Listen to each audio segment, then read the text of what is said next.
Information Service Television Network samna ISTV na Makokthongbasingi Wari hariba thorumsi lepalitana sandukchari hariba thorumsi sandukchabigi maramdi Maibam magi professional career da adu tungan ba hainajariba lambi da mai pak pa habasi loina pamni adu mal pamjariba lambi da chatlaga mai pak pa matamda mai pak ko gi nungai ba phonglok sabadugi wari sajaba loina mai pak na da honarapada mohoiduna thengajarpa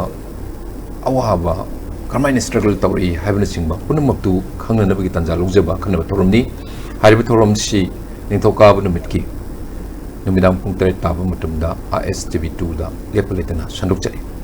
thoromsigi ngasigi episode si yamna marueba episode amnen hauji lamdamsigi yamna naha wiriba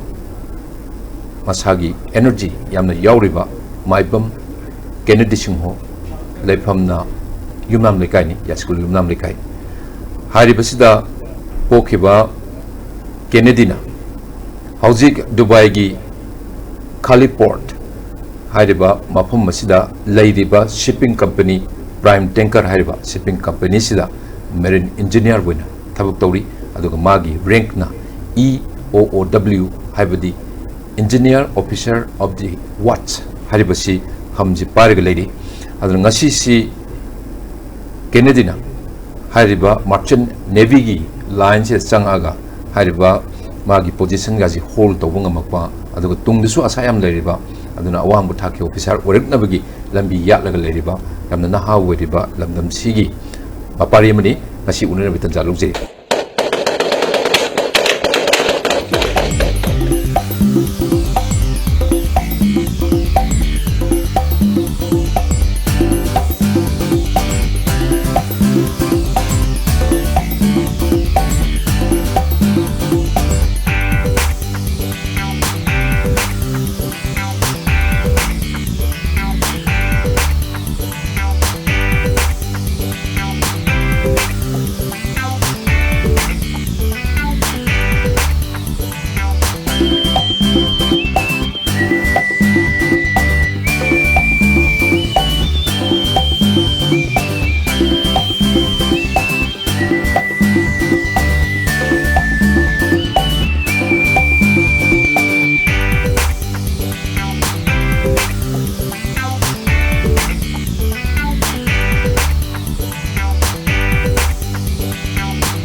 Kenedy ngasi si ISTV studio lengbiri maruina aikoina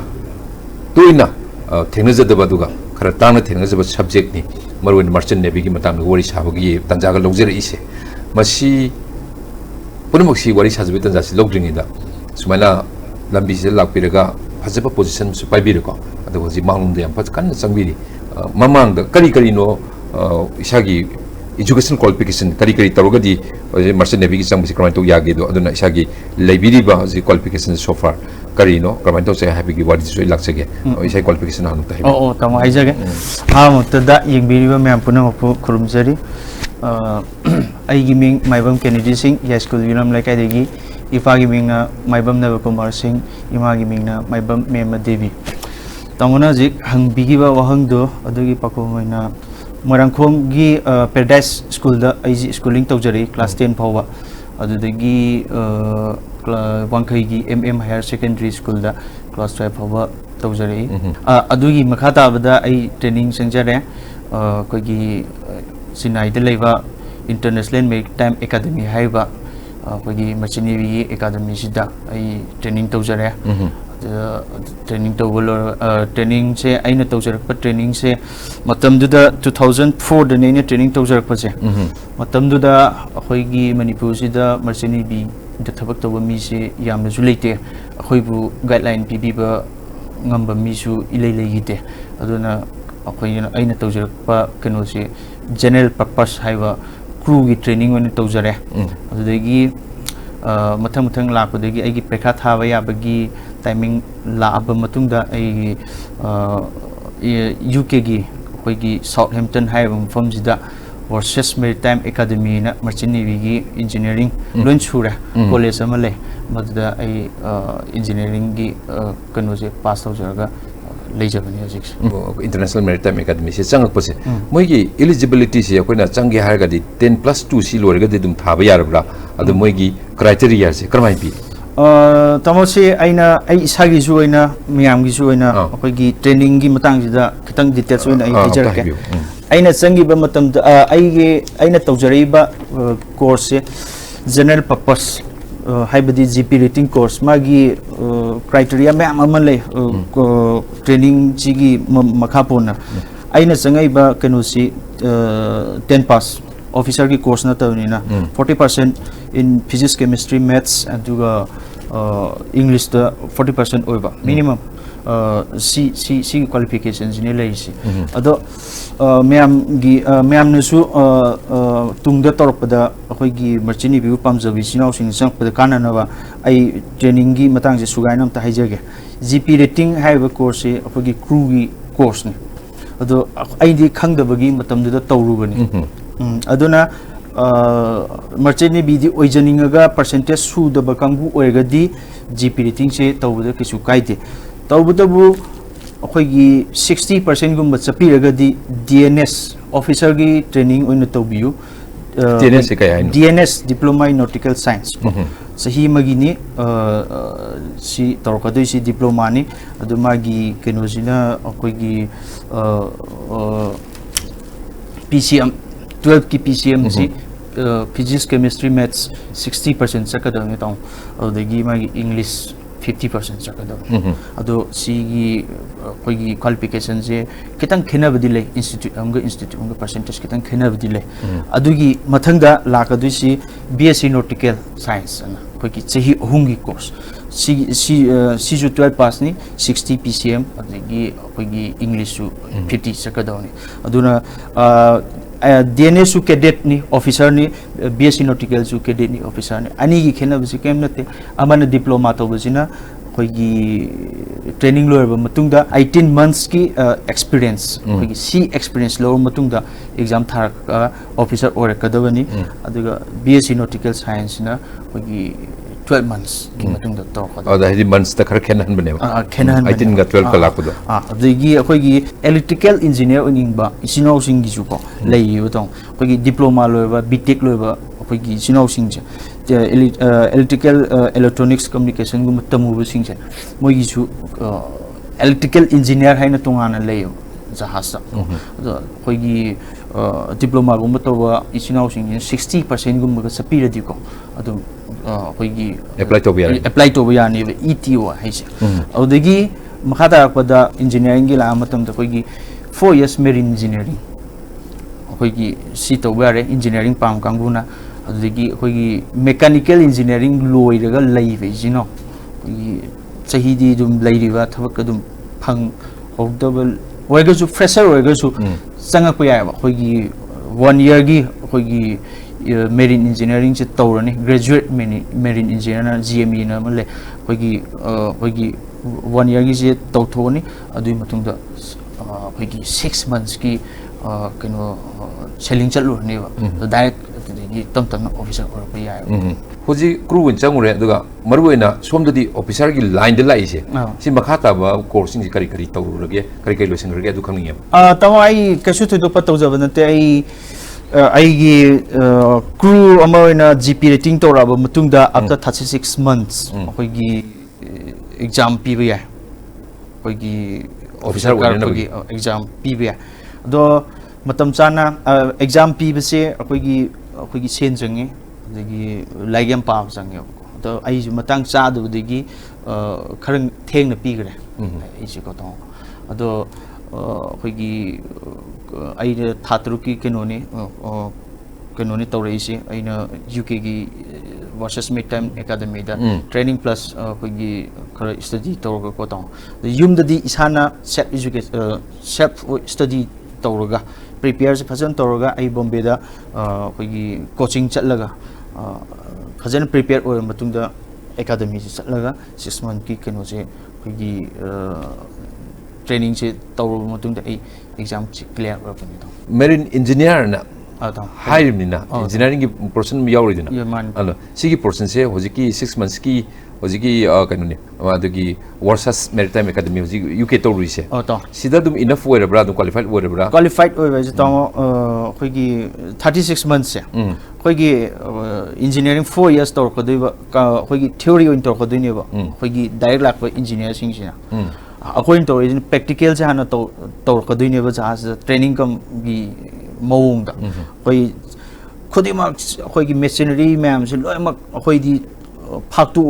ga tamboi thabak to boy to loi tor ko doine tong ko zona akhoina khoi timing se complete oi matung da khoina like se par pa matam da khoi gi adum yeng ho to ba ngak tani na pop tara ko de amuk training mafam da chala kan da workshop to rei ni khoi khulai ma'am khoi seasonal ga semi ni sari ni ji study to rei ni ko aduna ma gi timing sin adum khoi gi capability si ohila ko ta hojik Merchant Navy gi le ko adigi Indian Naval Service Indian Navy gi le ri ba swai da di kitang kamai to yi som da le is mana som da su le bra adu moi si de hapet sigi Kenedy se mai distinguish se kai no kamai to general oiba aina yam kana da hijaning de general oiba what is the difference between Merchant Navy and Indian Navy haiba se confusion yam le ba khoi gi public sin da isino sing da Indian Navy ai se khoi gi force ne simple way Indian Navy ai force ni khoi gi lebak si ngak sin le ba whereas Merchant Navy has the just means of transportation from one place to another place of the world as well as passengers khoi di commercial navy ne adu ani gi khena bai si kitane ba aduga khoi gi leiba jahaz ni Indian Navy na thodu ju jahaz ni Indian Navy de ju marine engineer laini khoi gi merchant ship de ju marine engineer laini adu system di jahaz thobu gi system di samana gani na khoi gi engineer ga moi gi engineer ga di dum kasu khena ba leite ba whereas khoi gi activities myam khena ba la Navy ne haija bai wani khene Merchant Navy Indian Navy si yam confusion le adu simple oi bani aina haija adu ji pan bi matam de da mi hon ba hai adu mi hon ba si di ship si maruina jahaz si manabra manadabra mi hon ba jahaz ni kamai tawi por hon ba jahaz ni kamai tawi taw kan taw ne por hon ba jahaz se makhan le ba khoi gas tanker oil tanker cargo odigi passenger ship kapsi passenger ship si ma'am na khoi cruise liner hai khangne ba cruise liner mi hon ba hai ju da ma khoi gi sama da luxury ne ba sing hai ga di cruise liner ga ji di khoi na Bombay de US ani nge hai ga khoi cruise liner da di satna di ba koi bo in satna ba wa ne ba mi hon ba ji khoi gi cruise liner da taw ji khoi gi vacation pesa pa sing khoi gi vacation 15 days 20 days ko chatning ba adu da khoi gi Singapore tour package when tour package when khoi gi Singapore to Dubai adigi Europe side to khoi gi phaja baja mafam sing je khoi gi Switzerland gumba khoi gi phaja baja mafam leidena ko khoi gi sidi sum chathok chasin taw wa ne khoi gi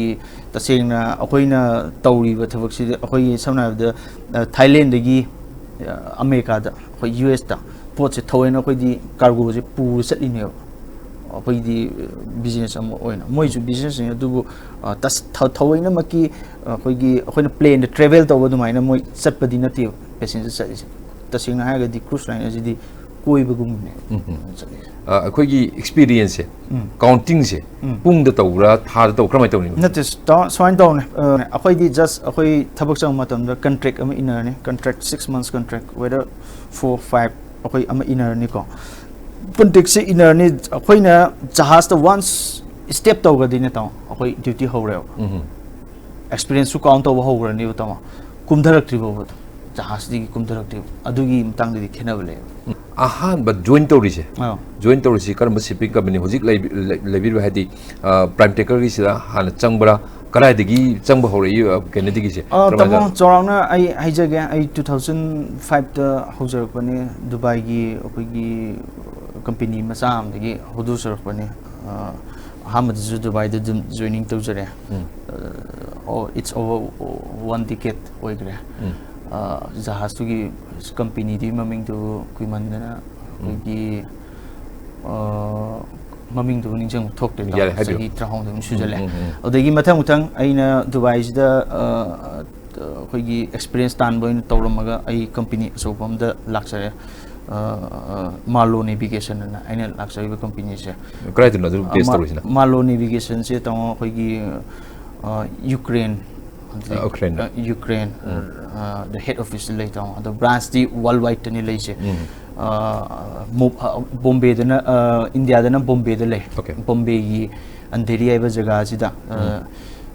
company से मालो navigation India private limited है बने ITF international transport workers federation की मखाद लेबा यामना चाव company ने ताऊ को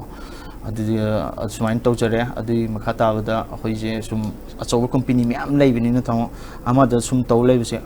कंपनी अतोपदसु को खंगना साना लेरपदगी कंटेक्ट अमतंग तौ लाउना चलु केनोदसु अखोइगी फ्लीट शिप मैनेजमेंट ना को सिना होंगकोंग गिनी ताऊ नाम चाव कंपनी नि अदुई मथंगदा अइजे प्रमोशन काबसे ताऊ को अखोइगी थबक से प्रेशर उनसंग पुदसु थबक फंग वायबा प्रमोशन कारपदसु थबक फंग से वायबा को ताऊ तो मोइना अइसे प्रमोशन से पीबसे यामना डिले ओइरदोबा अदुना आई कंपनी मचा खपिक कंपनी ने प्राइम टैंकर हाइसे दुआगे सिदैज आई चंगजाबनी आई एक्सपीरियंस तान बोइना को एक्सपीरियंस ताला मतुंदा आई सागी कंपनी कोई फ्लीट शिप मैनेजमेंट नत्रगा कोई मालो नेविगेशन इंटर प्राइवेट लिमिटेड से दम चंगिदने ता हो चंगदे मो हंदी हलकदुइने बा आइना तौरिजे आई एक्सपीरियंस तान शिपिंग कंपनी से लाक्तुइने अदैदा हुजिकी प्रमोशन पी भाई से अइना खितंग कननि हाइबुदी हाइबिरे खरगा खितंग सदुकना हाइनिंग यस यस ताऊ हाइबु सब मानबा कंपनी सिदा हाइदी Kenedy na ahan basang company siya kar pikpay msa nga hojik khar chaw company mdala aidana example sumana company sida dum leiraga magi promotion si tan baga adugo hojik somna kandagi kuina chang dore aduna haidi by list tu yamna chang leira mane ba inkan matamda na aduna atopadagi amu experience taluga somna chang po matamda promotion haije so haiji kitang utak clear to taw ai je laibak thi ba haigado तमन हाइदो आइदि याम कुइना सांगना तौरनिना आइदि दुम फंगबम थोबनेबा आइगी आई exam एक पास तौबगा पीदुरने मी director अखोगी sir captain उपाध्यायना लेने अदु कमाई तौगेदा अखोगी company से आई स्प्लिट तौथोखिबा तम कंपनी से स्प्लिट तौथोखरे अखोगी मालो से यम चावमसे अखोगी खाइदोखरेबा तम अदु आइदी मालोगी स्टाम ngaktani aigi paiba aigi certificate yaw myam je aidi asona kanda sir gi du chakadau to adu chatra ko to aigi malo sida akhoi director se tam change to khore ba tam hanagi aigi ke director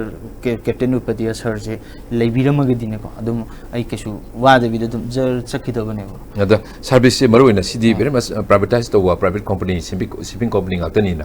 moju service rule na malebum thoeba service rule si tasingna phajina maintain to tar di line of promotion su leini dina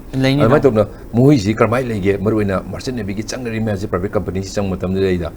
pay gi structure anomalies aduga khoigi service ki rule regulations haitare rules regulations se tamo khoigi yamna lay adu general oiba mayamna khang mayam se khoigi kanu ka khalak pa se khoigi rank ka khalak pa se tamo khoigi san have the exam am thar ai exam thar ai exam ji hek pass to gi rank am le khoigi for engineer adu mkhada pada after 1, 2 or 3 sellings aigi evaluation report se fazarga di automatic promotion la ne batong adagi lep khrane after that I have to appear for another exam ko tong adagi magi tam level le ado akogi crew da la ga phana kuina thabak tawga su akogi exam tha daga di promotion se kai di promotion na ma haiba se exam si mag related exam de clear to bum change exam clear to di ka ba yati ba to masa matun da ka ja kar ka du si hoji se example marine engineer hai gi si line si da ji Kenedy ka ba ya ba si up to the mark khwai di wang kai ba kar khwai wang mo je tam aina ji leijeri ba certificate yaujari ba si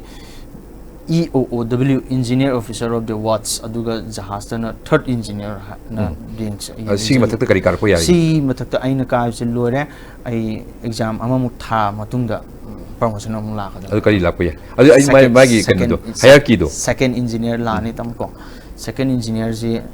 clear to matungda chief engineer na la ni tam ko chief engineer gi mathang da di khoi gi superintendent na la ni ba jahas le ro man office da pham mani superintendent si makha da khoi gi jahas superintendent na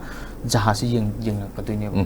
supervise to rani man yam nu ga je to country chala kan je ya numit si kramain to duna ai di chat pagi boys hai tar ko matam si kramain pi adagi muk halapai matam free time ga leitabra do country ma thunga kan dum jahas ma nung leibra kramain to khoi kanu mem si tamo lam se chattaba se leisilaktre odo Pakistan da mangai re chatti se apoi ji India masa kumdhabya de Pakistan da sapam tan da moi khoi certain rule khale ko chini bi ko ta ayamana di sangsar gi leiba kino mem se isingi lambi da thengna ga dori bilam mem se isingi lambi da ten direct adum mafam proper oiba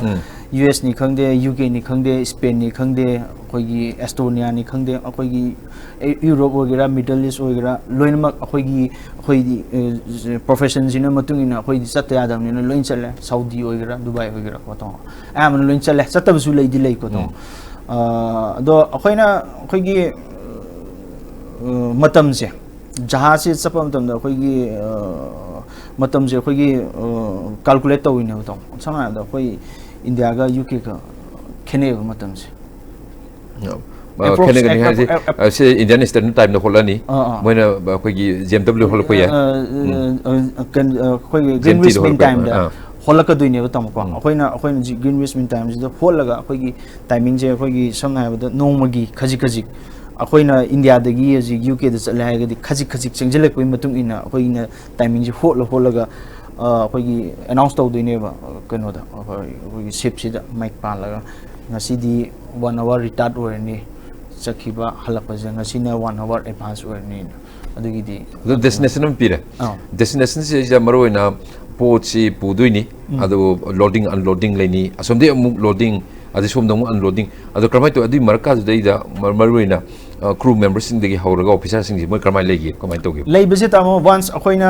port to yore na akhoi just imagine to sit tam ko akhoi duty ta ba mi sing du dum duty dum ta le ni tam ko duty free oiba sing du di mapan dum thoga dum moi na kai na chatning ba shopping tong ba adum to lei ba ya ba adu ising manung da leiba jahaz manung leiba pusi ji kramai to ge do kari awana du thengna ge nungai ba kai nungai to kai awa bu nungai bu loin mak sure ta ising da family thadu leiba ju tabu nungai ba honde adubu koi gi sum chahi ji yam tawsala ni na koi gi hainabi ma oire ba ta koi di koi yum da thani leib ji ship si miss to ba koi aduna nungai ba hairaga di aina koi gi akoina punsida paisa pira chatlage phangoi do mafam kaya ma khoi sangsar sida leiba mi gi chatnabi mi makhal kaya ma yeng phangbai se to si nungai makhalamani ai gi mota awa ba hai di to khoi gi syrups kumba la ko yawi jahaz ai jo khoi di force na traga ju active service ni khoi isagi ithau se masak khangna tawdraga di khoi gi leiba senior sing ngang ba sei bisu adum yawi taw ko adigi main oina wa bai je khoi gi syrup lak pa matam da khoi khadang nauri ba kangu sing di khitang khang mu si khara wai khoi su dum khaga di dum wai do khoi na ko khara kui re bani na khitang adjust to dum ngam to aeroplane paris mai route am lu chat nari ni si de su highway ani jahaz su loi thousand ra ka du ni route si de kramai to route se tamo keno ne khoi gi hot ne latitude longitude to ado sidi ai gi department na te khoi deck department hot ka don to latitude longitude se lotho ni tamo du khoi gi keno le khoi gi chart le map le khoi gi route se hot no adai ja khoi gi scale to ga adu gi chart wa ka na tunga na khoi gi officer sing jin engineer na di to di ko tong se chart wa ka na tunga na khoi gi course like when lane ba si exam thari ne ta da se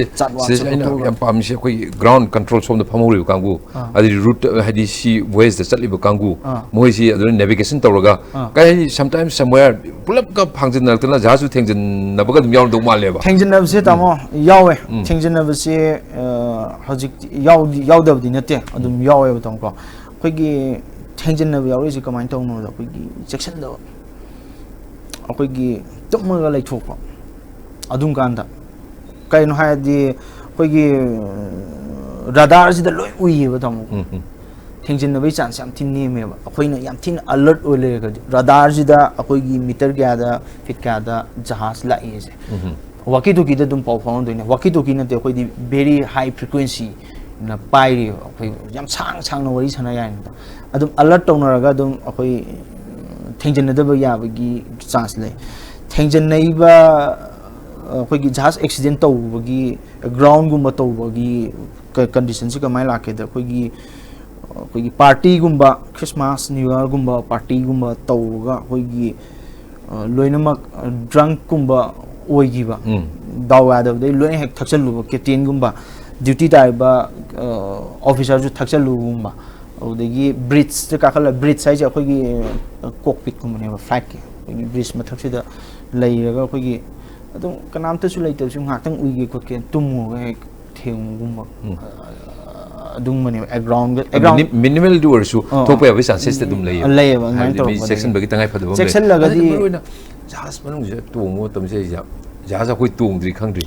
ꯑꯗꯣ ꯑꯩꯈꯣꯏꯒꯤ ꯁꯤ ꯁꯤꯛꯅꯦꯁꯀꯨꯝꯕ ꯍꯥꯏꯕꯒꯨꯝꯕ ꯀꯔꯤꯒꯨꯝꯕ ꯑꯩꯈꯣꯏ ꯖꯍꯥꯖ ꯂꯩ ꯁꯤ ꯁꯤꯛꯅꯦꯁꯁꯦ ꯀꯔꯝꯍꯥꯏꯅ ꯇꯧꯋꯤ ꯑꯗꯨꯒꯨꯝꯕꯁꯤꯡ ꯁꯤ ꯁꯤꯛꯅꯦꯁ ꯍꯥꯏꯁꯦ ꯊꯦꯡꯅꯩꯌꯦ ꯇꯥꯃꯣ ꯑꯩꯁꯦ ꯑꯍꯥꯟꯕ ꯄꯨꯟꯁꯤꯒꯤ ꯑꯍꯥꯟꯕ ꯆꯪꯕꯗ ꯑꯩꯁꯨ ꯇꯧꯋꯦꯕ ꯑꯩꯈꯣꯏꯒꯤ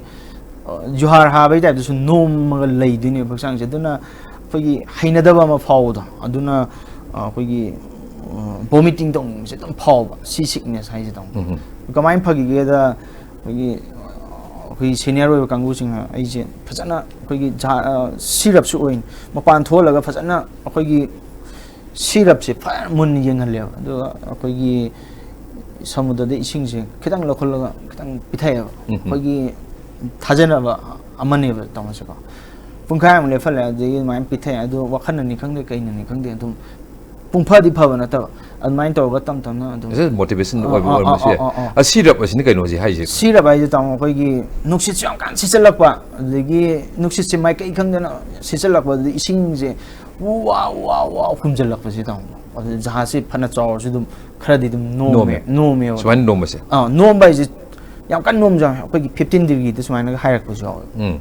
स्वाइन अदुम हायरकपसु अदुने ताउ सिरब हाइजे अखोगी सुम चसलामना कइसुवन खनबिदेव अखोई we are well train of the life boat lady life jacket lady immersion suit lady safety gear loin leina अखोई थोजोना कइसु खनबे एनी इवेंचुअली लाजु द लाइफ टू सेविंग गी दमक्तदी अखोई डिस्ट्रेस सिग्नल लेरी अखोई बेसेब लेरी अदुम मैम दुदी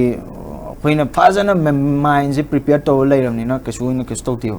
याम कन लुंग खलुदेब डेंजर ओइदे हाबदि यादि तो अनौब सिंसे अखोई नौन संजर क्वेश्चन नाउ सिंसे मोइदि खरा कन तो याम हॉस्टाइल वेबा अखोई वेदर हाइतारे होजि हाइबे पनबा हॉस्टाइल वेदर सिला कांदा अखोई करी करी तौगे दी मरुना मोर टेक्निकल एरिया इंजीनियर को लेरपी कहीं ट्रक लंग तौर मई से ममगे भी नत्र कहीं हेत थोलप स्वाद मरुना सूम तारीने हाउ फार इज ट्रू अखोई सिनेमा कई पंगुदे सी पायरेट की करी मैम तौदना कमें तौर तम कनोने अखोगी जहासिदा मई ब्लैक आउट हाइको मई मुटपै चांग से याम नेमे अखोई फजना इंजीनियर मैम क्रू मैम इलेक्ट्रिकल ऑफिसर मैम लेन वेल मेंटेन तौरगा थम्मे हजिकान सिदी ऑटोमेटिक शिफ्ट कजु लेयर आई इसामसु दुम तौ ऑटोमेटिक शिफ्ट से सोलोन से लगा नुदांग कनाम चंग तो इसाई साई केबिन दा अलार्म गदी लाइको तो ब्लैक आउट ओइबे चांस सिदी याम नेमे जहाज अमदा लेनरी से 3 generators अचौचौबा generators अहुम लेनी अदु standby generator मजु लेनी हेक मुतखि मतम generator मजु मुतखि मतम within 45 seconds मसा मतन दम कोई कनो तोर खनि emergency generator से अदुम कनि अदा कोई दुम चंग अतोपा standby लेबे generator से सराना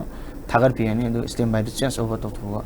अदम सीजन है बताओ अदो मसागी एक्सट्रीम वेबा हॉस्टल क्लाइमेट का लापा वेदर का लापा कोट वेदर लापा से सी पायरेट का सी कमेंट तो थिंग नबा सी पायरेट से सोन चान बिबदे ngasi बाउदी थिंग नजद्री अदो हाफेट थापतक नगदी उजर अदो पायरेट से याम कन लाकलिबे जगह से अखोगी सोमालिया है मफम से तामको कोई जो अचो कोई कंपनी अचो अचो सिंग से अखोगी सोमालिया से लाल चप मतम दा कोई सेक्यूरिटी गार्ड्स खरा ꯑꯩꯈꯣꯏ ꯍꯥꯏꯌꯔ ꯇꯧꯋꯦ ꯀꯝꯄꯅꯤꯅ UK ꯒꯤ ꯄꯥꯏꯔꯒ ꯃꯣꯏ ꯂꯣꯏꯅꯃꯛ ꯈꯨꯠꯂꯥꯏ ꯂꯣꯏꯅ ꯋꯦꯄꯟꯁ ꯂꯣꯏꯅ ꯄꯥꯏ ꯂꯥꯛꯀꯗꯣꯏꯅꯤ ꯃꯣꯏ ꯃꯔꯤ ꯃꯉꯥ ꯑꯩꯈꯣꯏ ꯍꯥꯏꯌꯔ ꯇꯧꯔ ꯆꯠꯂꯦ ꯑꯗꯨꯗꯒꯤ ꯂꯥꯁ ꯇ꯭ꯔꯤꯞꯇ ꯑꯩꯅ ꯆꯠꯈꯤꯕꯁꯦ ꯑꯩꯈꯣꯏꯒꯤ ꯁꯤꯞ 10ꯃꯨꯛ ꯀꯟꯚꯣꯏ ꯆꯠꯂꯦ ꯑꯩꯈꯣꯏ ꯀꯝꯄꯅꯤ ꯑꯇꯣꯞꯄꯒꯤ ꯖꯍꯥꯖꯀ ꯄꯨꯟꯁꯤꯟꯅꯔꯒ ꯑꯩꯈꯣꯏ 10ꯃꯨꯛ ꯑꯗꯨꯒ ꯑꯩꯈꯣꯏꯒꯤ ꯏꯟꯗꯤꯌꯟ ꯅꯦꯚꯤꯅ ꯁꯥꯏꯠꯇ ꯑꯩꯈꯣꯏꯒꯤ ꯒꯥꯔꯗ ꯇꯥꯕꯤꯔꯒ ꯑꯩꯈꯣꯏ ꯆꯠꯂꯦ ꯑꯗꯨꯅ ꯃꯣꯏ ꯆꯪꯕ ꯉꯝꯗꯦꯕ ꯃꯣꯏꯁꯨ ꯑꯦꯇꯦꯛꯇꯤ ꯇꯧꯔꯛꯀꯗꯣꯏꯅꯤꯅꯦ ꯑꯗꯣ ꯑꯩꯈꯣꯏꯒꯤ ꯏꯟꯗꯤꯌꯟ ꯅꯦꯚꯤꯁꯨ ꯌꯥꯎꯔꯦ ꯑꯗꯣ ꯑꯩꯈꯣꯏ ꯖꯍꯥꯖ ꯏꯁꯥꯒꯤ ꯂꯣꯏ ꯖꯍꯥꯖꯁꯤꯗ ꯁꯦꯀ꯭ꯌꯨꯔꯤꯇꯤꯒ ꯑꯩꯈꯣꯏꯒꯤ ꯀꯃꯥꯟꯗꯣꯁꯨ ꯌꯥꯎꯅ ꯃꯣꯏ ꯑꯗꯨꯝ ꯆꯦꯟꯈꯤꯕ ꯑꯁꯤꯗꯤ ꯄ꯭ꯔꯥꯏꯚꯦꯠ ꯁꯦꯛꯇꯔꯗ ꯋꯥꯔꯛ ꯇꯧꯕꯅꯤꯅ ꯀꯔꯤꯒꯨꯝꯕ ꯃꯇꯝꯗ ꯄꯦꯟꯕ ꯄꯦꯟꯗꯕ ꯑꯗꯨꯝ ꯂꯩꯗꯅ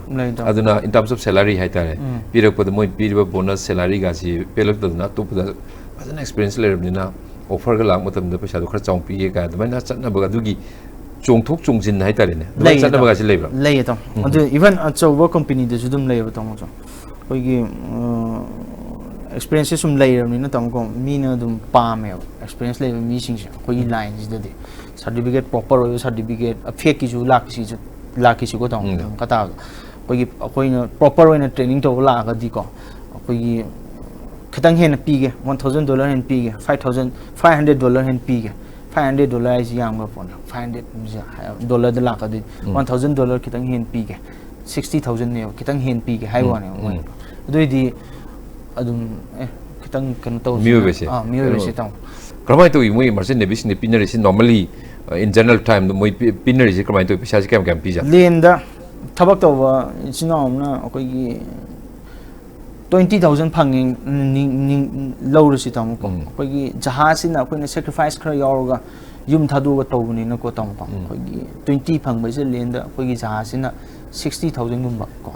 ट्रिपल टाइम्स लाखानी असै फेक अना हाइजे होजि मरोइना स्परेंट मैम मणिपुर दसु एडवर्टाइजमेंट सिंग खोप तौरगा अखोइगी मार्चेंट नेवी तमनै चटली कान हाइबिसि दुम खर ताबा अदो तसेना असैगी प्रॉपर सर्टिफिकेट नम पल्ले अदना मासे डॉक्यूमेंट सिंगसे याम प्रॉपर वहनबम चंगे मसी फेक हाइजि लैबजाला क्रमाइन तौरिनो फेक हाइजिना अदुगा प्रॉपर हाइजिना क्रमाइन तौरि ट्रेनिंग से लौन होना आई ट्रेनिंग की मतंग से आई याम सुगाइना अमता हाइजर के ngसाइजु खितंग पंजगरे को हाइब्रो अमता खोइगी मर्चिनी पामजबा इचिनाउ सिंगना एंगोंदसु याम कांटेक्ट तौबिरई को अदो खोइगी मर्चिनी बिजे तौंगगदि खोइगी डायरेक्टर जनरल ऑफ शिपिंग हाइबा वेबसाइट सिदको director general of shipping government of India की वेबसाइट सिदा अमतंग चंगबीबा अदुगा लोइनमक डिटेल्स यावरेबा करम्बा एकेडमी ना ब्लैक लिस्ट लई करम्बा एकेडमी ना director general of shipping government of India ना अप्रूव तौई हाइबसि लोइना लैरनी तमो अदुदगी मागी करम्बा ट्रेनिंग तौगनी जीपी रेटिंग तौगदरा ऑफिसर की ट्रेनिंग तौगदरा इंजीनियर की ट्रेनिंग तौगदरा मागी क्वालिफिकेशन कई दरकार लई लोइना मा डिटेल्स तो थोनी मागी फीस क्या थोनी सि खंगनी तमको औदगी मसी तौद्रगसु अखोई आई इसामक्तसु दुम हंबिरकप यानी हजि युमदे लेमे तौबिनिंग बई चिनाउसुन को अदगी तौगेना खल्लगदि मर्चेंट नेवी को अखोइगी खरा थीरगो को अखोइ मणिपुर याम लैरेबा तमो मर्चेंट नेवी ओइबसे दा खंग फेसबुक तसु लोइन थोए हजिक्ति अदुना कनागुम अमदगी अखोइगी हाना तौरबा मी अमदगी हाना खरा इंफॉर्मेशन कलेक्ट करनो खतंग लोबा हजिक्ति याम चौखलन तमो फेसबुक सिदा फंगदब लैतेबा थीगेन थीयदि दुम फंगने अदुगा मणिपुर मर्चेंट नेवी ग्रुप अना अमा लैबा तमको सिजा लोइन लापियो अखोइगी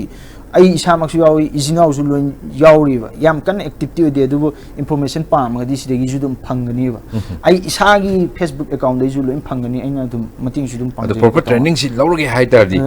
करम एकेडमी चकनी करी तौगनी क्रमाइ तो अदुम ताहिबिरो अदुजे हजिकी डायरेक्टर जनरल ऑफ शिपिंग की गवर्नमेंट ऑफ इंडिया की वेबसाइट सिदन तमो लोइन थोलानीबा खोइगी ट्रेनिंग से ट्रेनिंग एकेडमी अप्रूव तौबगै से सिदगी अखोइना ट्रेनिंग तौनिंगगदि फोन तौनी ईमेल थाने अदि लोइनमक खंगमे इlai लाइन को अदो आइना खतंग पंजागे खोइगी तौबो याय मफम सिंग से खोइगी SCI shipping corporation of India बी शिप्स हजे हाइजे खोइगी स्पॉन्सरशिप फंगग तौरकदो कांगुने को तो अदगी मार्क्स लाइन अदगी एंग्लो ईस्टर्न अदगी MSC हाइबसिंग से शिपिंग कंपनी अचौबा गाक्तनेबा मोइगी कनो थांगतोगा अखोइगी एकेडमी ओन हांगतो लैनेबको ꯃꯣꯏꯁꯤꯗ ꯁ꯭ꯄꯣꯟꯁꯔꯁꯤꯞ ꯑꯩꯈꯣꯏꯒꯤ ꯃꯦꯔꯤꯠ ꯂꯩꯕ ꯑꯩꯈꯣꯏꯒꯤ ꯏꯆꯤꯟ ꯏꯅꯥꯎꯁꯤꯡꯁꯤꯅ ꯁ꯭ꯄꯣꯟꯁꯔꯁꯤꯞ ꯐꯪꯕ ꯌꯥꯏꯕ ꯍꯥꯏꯗꯤ ꯁ꯭ꯀꯣꯂꯔꯁꯤꯞ ꯅꯠꯇ꯭ꯔꯒ ꯁ꯭ꯄꯣꯟꯁꯔꯁꯤꯞꯁꯦ ꯃꯣꯏꯗ ꯊꯥꯔꯒ ꯑꯗꯨꯝ ꯐꯪꯗꯣꯏꯔꯥ ꯊꯥꯕ ꯐꯪꯗꯣꯏꯅꯤ ꯑꯩꯈꯣꯏꯒꯤ ꯏꯟꯗꯤꯌꯟ ꯃꯦꯔꯤꯇꯥꯏꯝ ꯌꯨꯅꯤꯚꯔꯁꯤꯇꯤ IMUꯅ ꯂꯧꯕ ꯀꯃꯟ ꯑꯦꯟꯇ꯭ꯔꯥꯟꯁ ꯇꯦꯁ ꯑꯃ ꯂꯩꯌꯦꯕ ꯇꯥꯃꯣ ꯁꯤꯁꯦ ꯀ꯭ꯂꯤꯌꯥꯔ ꯇꯧꯊꯣꯛꯄꯤꯔꯕ ꯌꯥꯝ ꯂꯨꯕꯁꯨ ꯅꯠꯇꯦ ꯏꯂꯥꯏ ꯂꯥꯏꯕ ꯄꯣꯠꯅꯤ PCM ꯐꯤꯖꯤꯛꯁ ꯀꯦꯃꯤꯁꯇ꯭ꯔꯤ ꯃꯦꯠꯁ 60 ꯆꯠꯄꯤꯔ ꯂꯣꯏꯔꯦ ꯑꯗꯒꯤ ꯏꯪꯂꯤꯁꯇ 55 ꯆꯠꯄꯤ ꯂꯣꯏꯔꯦ ꯌꯥꯝ ꯀꯩꯁꯨ ꯂꯨꯕ ꯅꯠꯇꯦꯕ ꯑꯗꯩ ꯃꯥꯒꯤ ꯀꯦꯠ ꯑꯦꯛꯖꯥꯝꯁꯦ ꯀ꯭ꯂꯤꯌꯥꯔ ꯇꯧꯕꯤꯔꯕ ꯀꯦꯠ ꯑꯁꯤ ꯀꯩꯅꯣ common entrance test all India common entrance test all India gi all India gi win tawrqaduneba tamko sidi kai tawi karam matam daga tawi si once twice in a year tawi tamko akoigi inak nak na leibda akoi Guwahati daga su dum taamni reka center si ko ado sigidi aina yam kana details ta hai daga su akoigi ket ki ju IMU ket ki ju website lon leiba ko taw ketang tongninga tang changmada details loi tholani batam ko sina sponsorship phangmagi kanoni en haijai se hajigi sina company ga kanuga academy ga leise duga atai chumnagi academy sina Sriram ande ai isan tawjarakpa international maritime academy sigumba adigi namek kaina akogi naval maritime academy na akogi Mumbai ju leiko adigi BP Marine Mumbai da sugumba si aina panjai mam je khale panbagidi yam changani tam akoigi list da dum tholani bako ado sumai to na akoigi thidok pi ga han sukang khang da bida changbira kanu sineba aina pamjari si isinau sin kitang thidok pi ga changbira sineba ado fake si tam fake si am fake sineba aina yam na panjani si fake si kaino fake kamai to ge da isinau sin se akoigi chalurani agent ni khangde akoigi majene bi ori ni khangde oidabani khangde haifet information leiba mimda madi sumain taw hena chalurani adigi information se moi loim pirani lan gera chumoira achumboina lawruni somna kanda di official oina di sungti thir royo adigi marai bo kanguna fake changra adigi fatwa kanguna akoigi adum fake la to fake se kamai to ge da ai et ju thingnajare ai Manipur Nagaland Mumbai di panjaroi migi 17.5 years to gi 25 years fokitane akoigi kanu leise changbo yari training to yari yes do koigi I'm UK tharpai di moigi koigi saduka sudu type kind sigi khara relaxation level adu je pa da vida margin salary ge ju happe ba ina et thing na jab 28 years suawi 30 years suawi 17 to 30 years margin bi changbo yauni margin bi gi recruitment tawri yawe ba tom ko si completely oida buwane ba koigi aina awai ba chumbo wasi dikai chumba jina si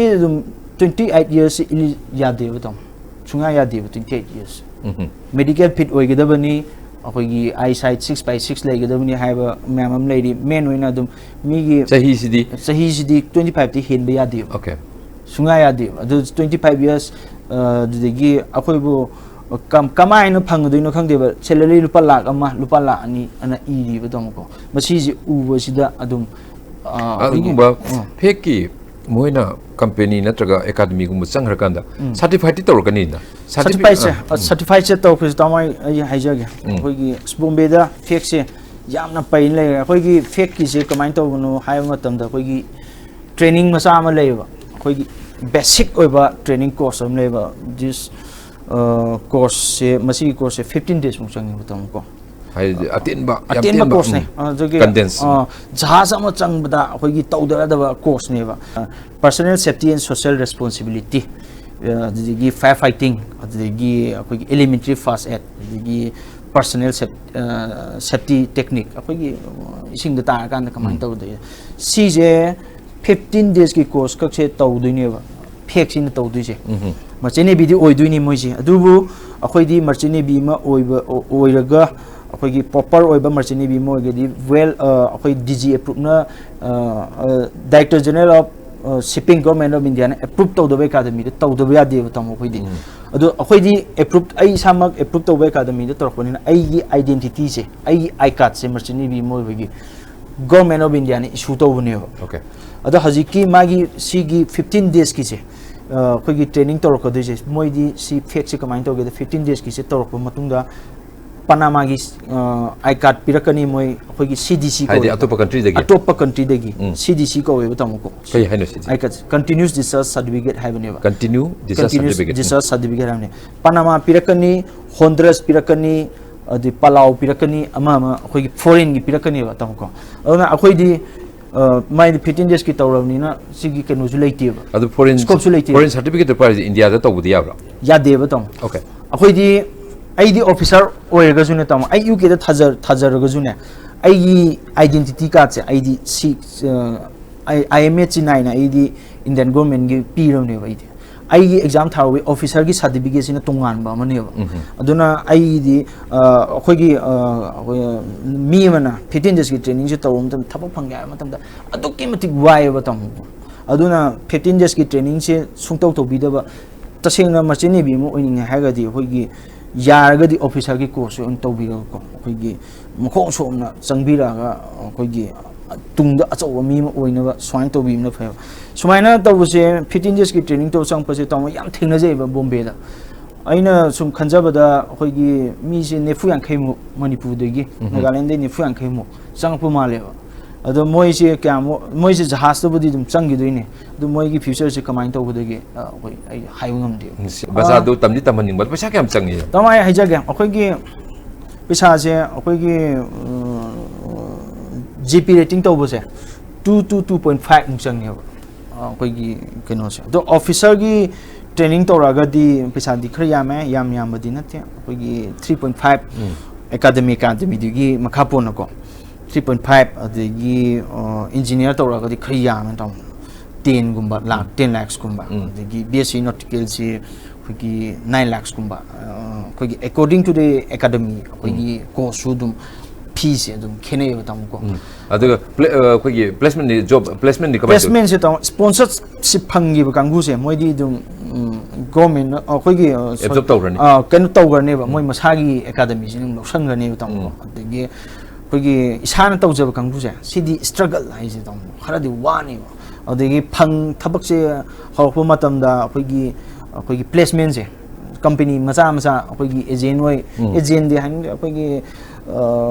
company layaba macha khoi sida chane mi se khoi working experience tan boina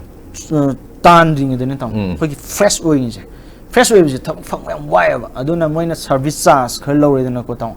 aduga dum thabi be leba sidane ba amuk mi sing sing ngong nai je taseng na genuine oina thabi ba office lei fake oina thabi ba office lei fake oina thabi bi jina kamain to gam tam da koi gi mi je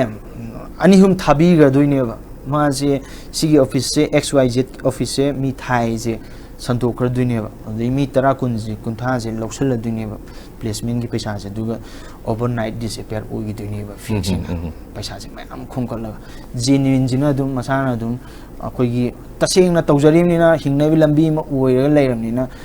adum changi doine ba genuine jina adun si adun di maruina tamure tamdingi gi mamang degi akoi section lak paduna tambalur matung su section bagi tangai phadum lei tangai phadung nada yam nungai kano ngasi Kenedy yam tangna unari ni adu ngasi se wari si yam phajana sanare adu maruina aina losil patan jahas ni adu jahas manungi punsi do yam nungsi jane budi hai atam sang ni sing manung de lei dum degi ga lapthoga cha bathakwa moi de pi ba facilities me am hai tare ko kramain to wi degi ai khoi ju leisure time kitang pothani ang polai adi kai nom su chaning thangning polai be ising manung de kai no khoi exercise chalaga yen kilom lei si kai du yaroi duini na sa ja de hang out to si yaroi ni kramain to manung de tamo kano ne khoi de lei sen seng ai ja da khoi 5 star gi mong ne cha na thakna ba je pai raga khoi call story asida loina mak tham ni taw ko digi hoi kai gum kan da pet walak pa duna makhala mani taw ko hoi chana thangna kem watte taw chaning ba thaning ba hoi di energize oi leita ya da ni na chaning ba thaning ba mayam je loina mak chuna phang ya taw adu adugi chabai dam tadi kem wade hoi cook se hoi gi kitang Indian cook way gadi akhoi khitang nungai tam ko ado akhoi gi Philippine cook ka la gadi akhoi di pork tang thong boi su akhoi di morok khitang sar ga chap si hawe moi di pork thong je chini ju hapsel le ꯑꯗꯒꯤ ꯁꯣꯁꯀꯨꯝꯕ ꯑꯊꯨꯝꯕ ꯆꯥꯞꯁꯜꯂꯦ ꯑꯩꯈꯣꯏꯗꯤ ꯆꯥꯕ ꯍꯩꯅꯗꯦ ꯃꯣꯏ boil ꯐꯨꯗꯀꯨꯝꯕ ꯉꯥꯛꯇ ꯆꯥꯏ ꯑꯗꯨꯅ ꯑꯩꯈꯣꯏꯅ ꯑꯦꯛꯁꯇ꯭ꯔꯥ ꯑꯗꯨꯝ ꯊꯣꯡꯍꯜꯂꯦꯕ ꯇꯥꯃꯣꯀꯣ ꯑꯗꯨꯒ ꯂꯩꯕꯩꯗꯤ ꯖꯤꯝ ꯂꯩ ꯇꯥꯃꯣ ꯑꯗꯨꯗꯒꯤ ꯇꯦꯕꯜ ꯇꯦꯅꯤꯁ ꯁꯥꯟꯅꯕ ꯌꯥꯏ ꯑꯗꯨꯗꯒꯤ ꯁꯤꯞ ꯈꯔꯗꯗꯤ ꯑꯗꯨꯝ ꯑꯩꯈꯣꯏꯒꯤ ꯁ꯭ꯋꯤꯃꯤꯡ ꯄꯨꯜ ꯂꯩ ꯑꯗꯨꯗꯒꯤ ꯁꯦꯇꯤꯂꯥꯏꯠ ꯋꯥꯏꯐꯥꯏ ꯂꯩ ꯇꯥꯃꯣꯀꯣ ꯑꯗꯨꯒꯤꯗꯤ ꯊꯣꯏꯗꯣꯛꯅ ꯈꯟꯗ꯭ꯔꯦꯗ ꯇꯥꯃꯣ ꯍꯥꯏꯕꯗꯤ ꯍꯧꯖꯤꯛꯁꯤ ꯋꯥꯔꯜꯁꯤ ꯀꯗꯥꯏ ꯌꯧꯅ ꯆꯥꯎꯈꯠꯈ꯭ꯔꯒꯦ ꯁꯤ ꯅꯠꯇ꯭ꯔꯥ ꯌꯧꯈ꯭ꯔꯕꯅꯤꯅ ꯑꯗꯨꯝ ꯈꯨꯗꯣꯡꯆꯥꯕ ꯈꯨꯗꯤꯡꯃꯛꯇꯗꯤ ꯑꯦꯃꯦꯅꯤꯇꯤꯁ ꯃꯌꯥꯝꯗꯨ ꯂꯣꯏ ꯄꯤꯔꯝꯕꯅꯤ ꯑꯗꯩꯗ ꯑꯃꯈꯛꯇꯪꯒ ꯑꯗꯨꯗꯤ ꯗꯤꯐꯔꯦꯟ ꯀꯟꯇ꯭ꯔꯤꯁꯀꯤ ꯇꯣꯉꯥꯟ ꯇꯣꯉꯥꯟꯕ ꯑꯩꯈꯣꯏꯒꯤ ꯂꯣꯟ ꯉꯥꯡꯕ ꯃꯤ ꯃꯌꯥꯝꯁꯤ we help to come across different peoples of the world ꯑꯗꯣ ꯃꯣꯏꯁꯤ ꯀꯝꯃꯨꯅꯤꯀꯦꯠ ꯇꯧꯔꯛꯄ ꯃꯇꯝꯗ ꯂꯣꯟꯒꯤ ꯀꯔꯤꯒꯤ ꯑꯗꯒꯤ ꯂꯣꯏꯅꯕ ꯅꯨꯡꯉꯥꯏꯕ ꯅꯨꯡꯉꯥꯏꯇꯕ ꯑꯗꯨꯋꯥꯏꯗ ꯈꯤꯇꯪ ꯑꯗꯨꯋꯥꯏꯒꯤ ꯑꯦꯛꯁꯄꯤꯔꯤꯌꯦꯟꯁ ꯑꯝꯇꯒ ꯊꯝꯕꯤꯔꯝꯃꯨ ꯂꯣꯟꯁꯦ ꯇꯥꯃꯣ ꯑꯩꯈꯣꯏꯒꯤꯗꯤ ꯑꯣꯐꯤꯁꯤꯌꯦꯜꯁꯦ ꯑꯩꯈꯣꯏꯒꯤ ꯏꯪꯂꯤꯁꯇ ꯑꯣꯏꯅ ꯐꯥꯎꯅꯩꯌꯦꯕꯀꯣ ꯇꯥꯃꯣ ꯑꯩꯈꯣꯏꯒꯤ ꯈꯤꯇꯪ ꯅꯨꯡꯉꯥꯏꯇꯕꯁꯦ ꯑꯩꯈꯣꯏꯒꯤ ꯑꯔꯕꯤꯛꯁꯤꯡꯁꯦ ꯈꯤꯇꯪ ꯋꯥ ꯉꯥꯡꯅꯕꯗ ꯅꯨꯡꯉꯥꯏꯇꯦꯕ ꯑꯗꯣ ꯑꯩꯈꯣꯏꯁꯨ ꯑꯗꯨꯝ ꯃꯄꯥꯟ ꯁꯨꯝ ꯂꯩꯔꯕꯅꯤ나 ꯑꯩꯈꯣꯏꯗꯤ ꯌꯥꯝ ꯀꯟꯅ ꯈꯪꯕꯗꯤ ꯅꯠꯇꯦꯕ ꯑꯗꯣ ꯏꯪꯂꯤꯁꯁꯨ ꯑꯔꯕꯤꯛꯁꯨ ꯑꯗꯨꯝ ꯍꯤꯟꯗꯤꯁꯨ ꯑꯗꯨꯝ ꯃꯣꯏ ꯍꯤꯟꯗꯤꯁꯨ ꯈꯔ ꯈꯪꯉꯦꯕ ꯃꯤꯛꯁ ꯇꯧꯁꯜꯂꯒ ꯉꯥꯡꯁꯤꯟꯕꯒꯨꯝꯕ ꯑꯗꯩ ꯀꯝꯃꯨꯅꯤꯀꯦꯠ ꯇꯧꯅꯕꯀꯣ ꯑꯩꯈꯣꯏꯒꯤ ꯌꯥꯅꯕ ꯑꯗꯒꯤ ꯔꯁꯤꯌꯟꯁꯤꯡꯁꯦ ꯃꯣꯏ ꯏꯪꯂꯤꯁꯄꯨꯗꯤ ꯈꯪꯉꯦꯕꯀꯣ ꯑꯗꯣ ꯈꯪꯗꯕꯁꯨ ꯑꯗꯨꯝ ꯂꯥꯛꯑꯦꯕ ꯑꯩꯈꯣꯏꯒꯤ ꯔꯁꯤꯌꯟꯁꯤꯡ ꯃꯣꯏ ꯉꯥꯡꯅꯕꯁꯦ ꯈꯔ ꯏꯪꯂꯤꯁꯁꯦ ꯈꯔ ꯁ꯭ꯂꯣ ꯆꯠꯂꯦ ꯑꯗꯒꯤ ꯐꯤꯂꯤꯄꯤꯟꯒꯨꯝꯕꯁꯤꯅ ꯑꯗꯨꯝ ꯑꯩꯈꯣꯏ ꯅꯣꯔꯃꯦꯜ ꯑꯣꯏꯕ ꯀꯝꯃꯨꯅꯤꯀꯦꯁꯟꯅꯦ ꯇꯧꯔꯤꯁꯦ ꯆꯥꯏꯅꯤꯁ ꯑꯃ ꯑꯩꯈꯣꯏꯒꯤ ꯌꯥꯝ ꯋꯥꯏ ꯆꯥꯏꯅꯤꯁ ꯑꯩꯈꯣꯏꯒꯤ ꯀꯝꯃꯨꯅꯤꯀꯦꯠ ꯇꯧꯕꯁꯦ ꯃꯤ ꯂꯣꯏꯅꯃꯛꯀꯤꯗꯤ ꯅꯠꯇꯦ ꯑꯌꯥꯝꯕꯅ ꯋꯥꯏꯑꯦꯕ ꯆꯥꯏꯅꯤꯁꯁꯦ ꯑꯗꯣ ꯑꯩꯈꯣꯏꯒꯤ ꯊꯥꯏꯂꯦꯟ ꯅꯨꯡꯉꯥꯏ ꯑꯗꯨꯗꯒꯤ ꯃꯂꯦꯁꯤꯌꯥꯒꯨꯝꯕꯁꯦ ꯑꯗꯨꯝ ꯑꯩꯈꯣꯏꯒꯤ ꯃꯂꯦꯁꯤꯌꯥꯁꯨ ꯈꯤꯇꯪ ꯋꯥꯏ ꯊꯥꯏꯂꯦꯟꯁꯤꯅ ꯑꯗꯨꯝ ꯈꯔ ꯅꯨꯡꯉꯥꯏ ꯑꯗꯨꯃꯥꯏꯅ ꯇꯧꯋꯦ ꯇꯥꯃꯣ ꯌꯥꯝ ꯅꯨꯡꯉꯥꯏ ꯁꯤꯒꯤ ꯑꯦꯛꯁꯄꯤꯔꯤꯌꯦꯟꯁꯁꯦ ꯑꯗꯨ ꯂꯣꯏꯁꯤꯜꯂꯛꯄꯁꯤꯗꯅꯤ ꯃꯔꯨꯑꯣꯏꯅ ꯕꯤꯍꯣꯁꯤꯡ ꯁ꯭ꯄꯦꯁꯦꯜ ꯁ꯭ꯇꯨꯗꯦꯟꯠ ꯀꯝꯃ꯭ꯌꯨꯅꯤꯇꯤꯁꯦ ꯁꯤꯒꯤ ꯂꯥꯏꯟꯗ ꯂꯥꯛꯅꯤꯡꯉꯤꯕ ꯃꯌꯥꯝꯁꯦ ꯃꯁꯤꯗ ꯈ꯭ꯋꯥꯏꯗꯒꯤ ꯍꯦꯟꯅ ꯐꯕ ꯕꯦꯁ ꯇꯤꯞ ꯍꯥꯏꯇꯥꯔꯦ ꯏꯐ someone want to get into ꯍꯥꯏꯇꯥꯔꯦ ꯉꯁꯥꯏꯒꯤ ꯃꯥꯔꯆꯦꯟꯠ ꯅꯦꯚꯤꯁꯤꯗ ꯂꯥꯛꯅꯤꯡ ꯇꯥꯔꯒꯗꯤ ꯑꯗꯣ ꯉꯁꯥꯏ ꯐꯦꯛꯀ ꯀꯔꯤꯒ ꯂꯩꯕꯅꯤꯅ ꯑꯆꯨꯝꯕ ꯑꯗꯨꯒ ꯐꯖꯕ ꯃꯆꯨꯝ ꯑꯣꯏꯕ ꯋꯥꯍꯩ ꯑꯃꯅꯤꯗ ꯍꯥꯏꯕꯤꯔꯝꯃꯨ ꯑꯩꯅ ꯁꯣꯏꯗꯅꯕ ꯇꯥꯃꯣꯀꯣ ꯑꯩ ꯊꯃꯣꯏ ꯁꯦꯡꯅ ꯑꯩ ꯍꯥꯏꯖꯒꯦ ꯁꯣꯏꯗꯅꯕꯅꯦꯀꯣ ꯑꯩꯅ ꯃꯥꯔꯆꯦꯟꯠ ꯅꯦꯚꯤ ꯆꯠꯅꯤꯡ ꯇꯥꯔꯒꯗꯤ ꯑꯩꯉꯣꯟꯗ ꯍꯥꯟꯅ ꯀꯟꯇꯦꯛ ꯇꯧꯕꯤꯔꯛꯑꯣ ꯑꯩ ꯏꯁꯥꯒꯤ ꯑꯣꯏꯅꯗꯤ ꯑꯩꯅ ꯖꯍꯥꯖꯇ ꯂꯩꯈ꯭ꯔ ꯃꯇꯦꯡ ꯄꯥꯡꯕ ꯉꯝꯗ꯭ꯔꯒꯗꯤ ꯑꯩ ꯈꯪꯗꯦ ꯑꯗꯨꯕꯨ ꯑꯩ ꯑꯗꯨꯝ ꯐꯦꯁꯕꯨꯛ ꯄꯥꯏꯔꯛꯀꯅꯤ ꯑꯩ ꯖꯤꯃꯦꯜ ꯄꯥꯏꯔꯛꯀꯅꯦꯕ ꯑꯩ ꯑꯗꯨꯝ ꯃꯇꯦꯡ ꯄꯥꯡꯒꯦꯕ ꯑꯩꯉꯣꯟꯗꯁꯨ ꯄꯥꯎ ꯐꯥꯎꯕꯤꯔꯛꯑꯣ ꯃꯥꯔꯆꯦꯟꯠ ꯅꯦꯚꯤꯗ ꯊꯕꯛ ꯇꯧꯔꯤꯕ ꯃꯅꯤꯄꯨꯔꯗ ꯂꯩꯕ ꯏꯆꯤꯟ ꯏꯅꯥꯎ ꯃꯌꯥꯝꯁꯨ ꯄꯥꯎ ꯐꯥꯎꯕꯤꯌꯨ DG shippingꯒꯤ ꯋꯦꯕꯁꯥꯏꯠꯇ ꯆꯪꯕꯤꯌꯨ ꯐꯖꯅ ꯆꯦꯛ ꯇꯧꯕꯤꯌꯨ ꯃꯥꯔꯆꯦꯟꯠ ꯅꯦꯚꯤ ꯍꯥꯏꯁꯦ ꯀꯩꯅꯣꯁꯦ ꯍꯥꯟꯅ ꯚꯥꯞ ꯇꯥꯕꯤꯌꯣꯕ ꯆꯪꯉꯛꯇ꯭ꯔꯤꯉꯩꯗ ꯑꯗꯨꯒ ꯆꯪꯕꯤꯔꯛꯑꯣꯕ ꯑꯗꯣ ꯃꯥꯔꯆꯦꯟꯠ ꯅꯦꯚꯤ ꯍꯥꯏꯕ ꯂꯥꯏꯟꯁꯤꯗꯤ ꯃꯤꯅꯁꯨ ꯌꯥꯝꯅ ꯈꯪꯅꯗꯦ ꯑꯩꯗꯤ 12 ꯄꯥꯁ ꯍꯦꯛ ꯇꯧꯕꯒ 60% ꯃꯨꯛ 70% ꯃꯨꯛ ꯆꯠꯂꯒꯗꯤ ꯑꯩꯈꯣꯏꯒꯤ ꯁꯦꯟ ꯊꯨꯝꯒ ꯈꯤꯇꯪ ꯂꯩꯖꯔꯒꯗꯤ ꯆꯪꯕꯤꯔꯛꯑꯣꯕ ꯍꯧꯖꯤꯛ 2018ꯁꯤꯗ ꯆꯪꯉꯛꯄꯁꯤꯅ 2013-14 ꯁ꯭ꯋꯥꯏꯁꯤꯗ ꯃꯤꯗꯣ ꯑꯣꯐꯤꯁꯥꯔ ꯑꯃꯗꯣ ꯑꯣꯏꯔꯅꯦꯕ ꯍꯧꯖꯤꯛ ꯒꯥꯏꯗꯂꯥꯏꯟꯁꯦ ꯐꯖꯅ ꯄꯤꯕꯤꯔꯒ ꯆꯠꯈꯤꯕ ꯃꯇꯝꯗ ꯑꯩꯈꯣꯏꯒꯤ ꯁꯣꯝ ꯁ꯭ꯋꯥꯏꯗ ꯊꯕꯛ ꯐꯪꯉꯤ ꯐꯪꯗꯦ ꯇꯧ ꯂꯩꯗꯣꯏ ꯁꯔꯨꯛꯄꯨꯗꯤ 12 ꯂꯣꯏꯕꯒ ꯒ꯭ꯔꯦꯖꯨꯑꯦꯁꯟ ꯇꯧꯕꯗꯣ ꯃꯥꯔꯆꯦꯟꯠ ꯅꯦꯚꯤꯗ ꯇꯧꯕꯤꯔꯗꯤ ꯋꯥꯟꯁꯄꯨ ꯇꯧꯈ꯭ꯔꯒꯗꯤ